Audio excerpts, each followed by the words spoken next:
Assalamualaikum warahmatullahi wabarakatuh. Kami dari kelompok 8 Biokimia. Di sini kami akan memaparkan materi mengenai asam nukleat atau lebih tepatnya DNA. Adapun anggota kelompok kami, yang pertama yaitu Miftahul Jannah, yang kedua Lestari Pakpahan, dan yang ketiga saya sendiri Muhammad Khairul Hikam. Next. Adapun tujuan pembelajaran adalah mahasiswa mampu menguasai prinsip-prinsip penggunaan teknologi informasi dan komunikasi dalam pembelajaran biokimia.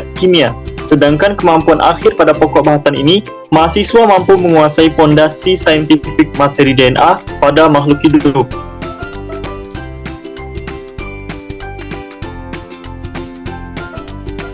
Alat dan bahan. Yang pertama adalah referensi melalui website ataupun buku ajar, yang kedua smartphone, yang ketiga software edit video, dan yang keempat adalah software meeting. Apa itu asam nukleat? Asam nukleat adalah makromolekul pertama yang diisolasi dari inti sel. Asam nukleat berbentuk rantai linier yang merupakan gabungan dari monomer nukleotida sebagai bahan penyusunnya. Molekul ini menyimpan informasi tentang pertumbuhan dan reproduksi sel. Asam nukleat sendiri terdiri atas dua jenis, yaitu DNA atau deoksiribonukleik acid atau asam deoksiribonukleat, dan RNA ribonukleik acid atau asam ribonukleat. Slide next. Dan apa itu si DNA? DNA atau deoksiribonukleik acid atau asam deoksiribonukleat merupakan molekul yang memuat seluruh instruksi genetik yang dibutuhkan oleh semua organisme. Informasi genetik yang terdapat dalam DNA diturunkan oleh orang tua atau induk ke generasi berikutnya melalui reproduksi.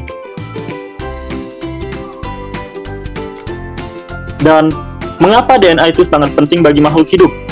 Karena DNA berfungsi sebagai pembawa informasi genetik. DNA dapat digunakan untuk membantu mengidentifikasi sebuah kasus pembunuhan hingga kasus kematian seseorang yang tidak diketahui identitasnya.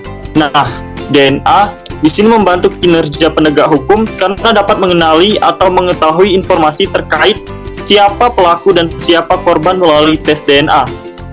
Dan selanjutnya berperan dalam duplikasi diri dan pewarisan sifat. Manusia memiliki 46 kromosom yang dimana 23 masing-masing berasal dari laki-laki dan sel germinal perempuan. Hal ini dapat terjadi melalui proses yang kompleks. Sel-sel germinal, spermatozoa dari pria, dan sel telur atau ovum dari perempuan masing-masing memasuk setengah DNA kamu. Hal inilah yang membuat DNA berperan dalam duplikasi diri dan pewarisan sifat. Fungsi selanjutnya sebagai ekspresi informasi genetik. DNA adalah dasar dari kehidupan. Ini adalah molekul kompleks yang terdiri dari 4 jenis basa, silang terhubung seperti tangga, dan dipelintir seperti menjadi spiral.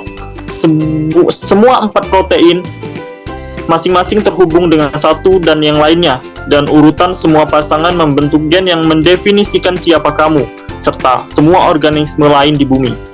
DNA juga mengandung semua pengkodean genetik yang digunakan untuk mengontrol fungsi, perilaku, dan pengembangan suatu organisme. Selanjutnya, fungsi DNA untuk forensik. Ini sama seperti fungsi yang pertama tadi.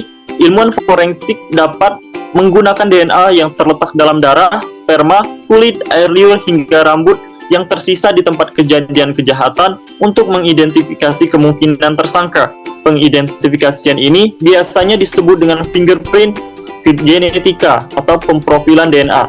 Dan yang terakhir, fungsi DNA dalam komputasi. DNA memiliki peran penting dalam ilmu komputer untuk riset dan juga sebagai salah satu contoh bentuk cara komputasi. Contohnya saja teori database. Teori database juga dipengaruhi oleh riset DNA yang memiliki masalah khusus untuk menaruh dan memanipulasi urutan DNA. Database yang dikhususkan untuk riset DNA adalah database genomik. Itulah beberapa fungsi DNA dalam tubuh manusia yang perlu kamu ketahui. Baiklah, untuk pemaparan materi selanjutnya saya serahkan kepada... Baiklah, selanjutnya yaitu percobaan Griffith. Pada percobaan Griffith ini menunjukkan proses transformasi yaitu bakteri mampu memindahkan informasi genetik.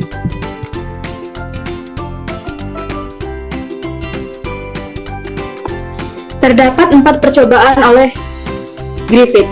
Yang pertama yaitu percobaan gaul kasar atau tidak mematikan yang membuat tikus masih hidup. Lalu selanjutnya ada gaul halus mematikan yang membuat tikus mati. Lalu percobaan ketiga ada gaul halus mati yang dipanaskan yang membuat tikus masih hidup. Lalu ada percobaan gabungan gaul kasar dan gaul halus mati yang membuat tikus mati.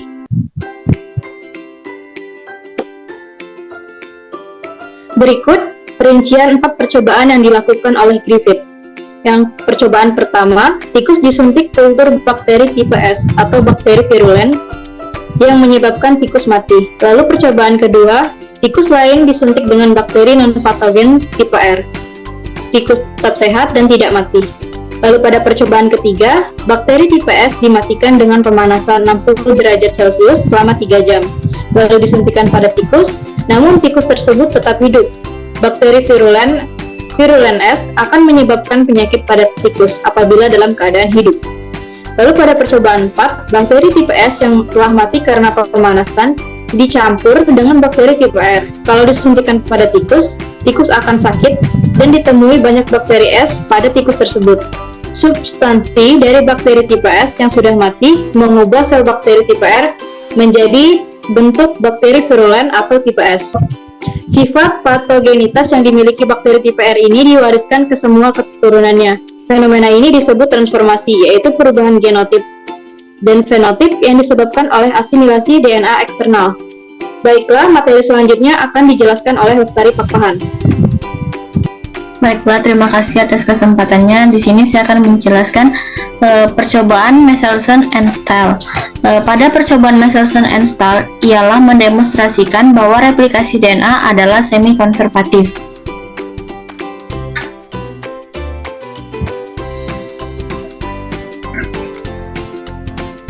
Selanjutnya dapat dilihat dari gambar ini percobaan Michelson and Stahl.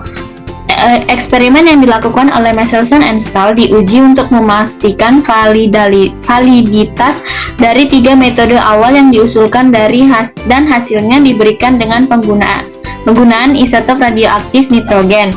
Nitrogen dikatakan sebagai bahan kunci DNA dan dapat dilihat sebagai berat 15N atau ringan 14N. Molekul DNA dibuat dengan mempersiapkan penggunaan yang lebih berat dan kemudian dengan mendapatkan yang ringan di dalam untuk replikasi pada dasarnya. Sampel DNA kemudian dibedakan melalui metode sentrifugasi untuk membantu komposisi DNA mereplikasi molekul. Berdasarkan 3 hipotesis tentang replikasi yang menjelaskan bagaimana pita double helix DNA membuat salinannya, yaitu yang pertama, hipotesis konservatif menjelaskan bahwa pita double helix DNA membentuk pita baru dalam keadaan utuh. Yang kedua, hipotesis semi-konservatif menjelaskan bahwa kedua pita DNA terbuka dan masing-masing pita tersebut mencetak pita baru yang merupakan pelengkapnya. Ketiga, hipotesis dispersal menjelaskan bahwa kedua pita terpotong-potong dan setiap potongan terbentuk pita baru sebagai pengganti potongan pita sebelahnya yang terpotong. Dengan demikian, pita double helix yang baru merupakan campuran antara potongan pita lama dengan yang baru dibentuk. Jadi, replikasi semi-konservatif akan menghasilkan DNA untai ganda dengan satu untai 15N dan satu untai 14N. Hasil ini konsisten dengan replikasi semi-konservatif.